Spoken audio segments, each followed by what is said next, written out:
Shalom friends, एक बार फिर से आप सभी का स्वागत है। आज मैं आपके लिए लेकर आई हूँ एक 1 ईयर बाइबल रीडिंग कैलेंडर। अगर आपका कोई बाइबल रीडिंग रूटीन नहीं है और आप कभी भी अपनी पूरी बाइबल कंप्लीट नहीं कर पाए हैं, तो ये वीडियो आपके लिए है। इसमें ओल्ड टेस्टमेंट और न्यू टेस्टमेंट के सभी चैप्टर्स को डे वाइज ऑर्गेनाइज किया गया है। डे 1 से लेकर डे 365 तक के सभी चैप्टर्स आपको यहाँ मिलेंगे। डे 365 पर आप अपनी पूरी बाइबल कंप्लीट कर पाएंगे, तो आप इसके द्वारा आशीषित हों। और अगर आपको ये वीडियो पसंद आती है तो आप अपने फैमिली और फ्रेंड्स से शेयर करें, और अगर आप चाहें तो आप सब्सक्राइब, लाइक और कमेंट भी करें और बेल आइकन को प्रेस करके नोटिफिकेशन ऑन करना ना भूलें। So praise the Lord, shalom to everyone.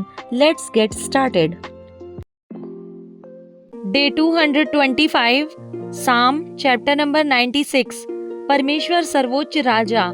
यहोवा के लिए एक नया गीत गाओ, हे सारी पृथ्वी के लोगों, यहोवा के लिए गाओ, यहोवा के लिए गाओ, उसके नाम को धन्य कहो। दिन प्रतिदिन उसके किए हुए उद्धार का शुभ समाचार सुनाते रहो। अन्य जातियों में उसकी महिमा का और देश देश के लोगों में उसके आश्चर्य कर्मों का वर्णन करो, क्योंकि यहोवा महान और अति स्तुति के योग्य है। वह सब देवताओं से अधिक भय योग्य है, क्योंकि देश देश के सब देवता तो मूरतें ही हैं, परंतु यहोवा ही ने स्वर्ग को बनाया है। उसके चारों ओर वैभव और ऐश्वर्य है, उसके पवित्र स्थान में सामर्थ्य और शोभा है। हे देश देश के कुल के लोगों, यहोवा का गुणानुवाद करो, यहोवा की महिमा और सामर्थ को मानो। यहोवा के नाम की ऐसी महिमा करो जो उसके योग्य है। भेंट लेकर उसके आंगनों में आओ, पवित्रता से शोभायमान होकर यहोवा को दंडवत करो। हे सारी पृथ्वी के लोगों, उसके सामने कांपते रहो। जाति जाति में कहो, यहोवा राजा हुआ है और जगत ऐसा स्थिर है कि वह टलने का नहीं। वह देश देश के लोगों का न्याय खराई से करेगा। आकाश आनंद करे और पृथ्वी मगन हो, समुद्र और उसमें की सब वस्तुएं गरज उठें, मैदान और जो कुछ उसमें है वह प्रफुल्लित हो। उसी समय वन के सारे वृक्ष जय जयकार करेंगे।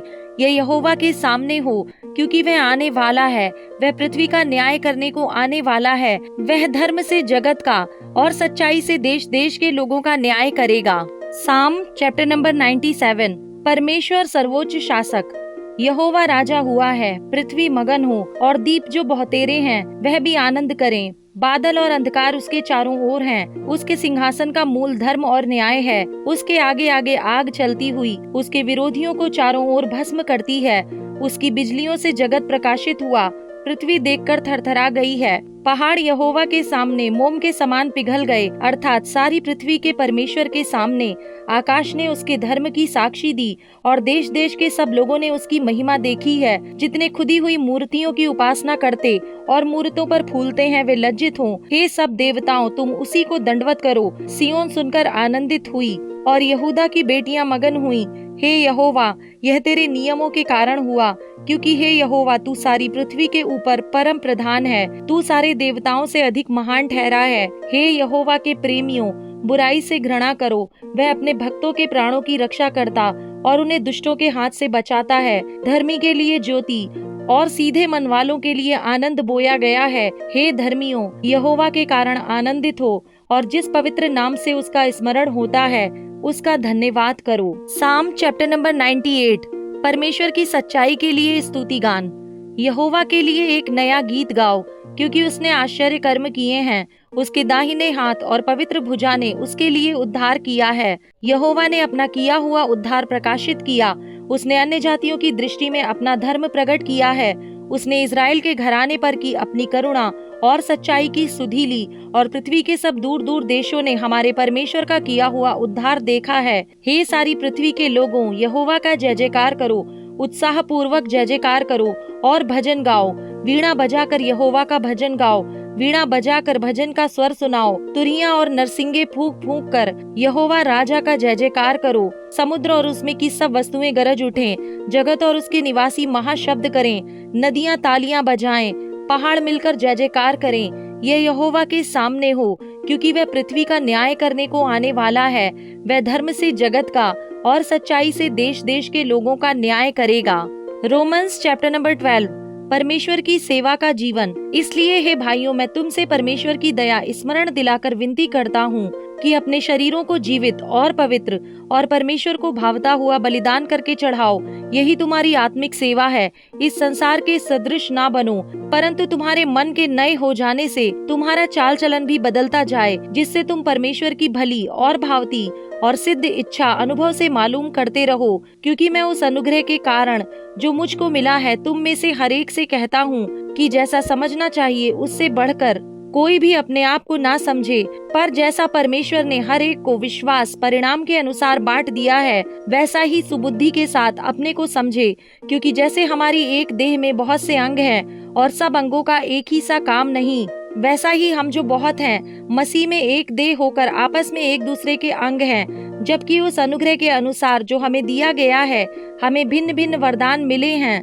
तो जिसको भविष्यवाणी का दान मिला हो वह विश्वास के परिणाम के अनुसार भविष्यवाणी करे। यदि सेवा करने का दान मिला हो तो सेवा में लगा रहे। यदि कोई सिखाने वाला हो तो सिखाने में लगा रहे।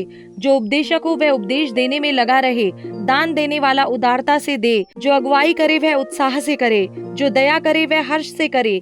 प्रेम निष्कपट हो, बुराई से घृणा करो, भलाई में लगे रहो, भाईचारे के प्रेम से एक दूसरे से स्नेह रखो, परस्पर आदर करने में एक दूसरे से बढ़ चलो, प्रयत्न करने में आलसी ना हो, आत्मिक उन्माद में भरे रहो, प्रभु की सेवा करते रहो, आशा में आनंदित रहो, क्लेश में स्थिर रहो, प्रार्थना में नित्य लगे रहो, पवित्र लोगों को जो कुछ आवश्यक हो उसमें उनकी सहायता करो, पहुनाई करने में लगे रहो, अपने सताने वालों को आशीष दो, श्राप ना दो, आनंद करने वालों के साथ आनंद करो और रोने वालों के साथ रो, आपस में एक सा मन रखो, अभिमानी ना हो परंतु दीनों के साथ संगति रखो, अपनी दृष्टि में बुद्धिमान ना हो, बुराई के बदले किसी से बुराई ना करो, जो बातें सब लोगों के निकट भली हैं उनकी चिंता किया करो, जहाँ तक हो सके तुम भरसक सब मनुष्यों के साथ मेल मिलाप रखो।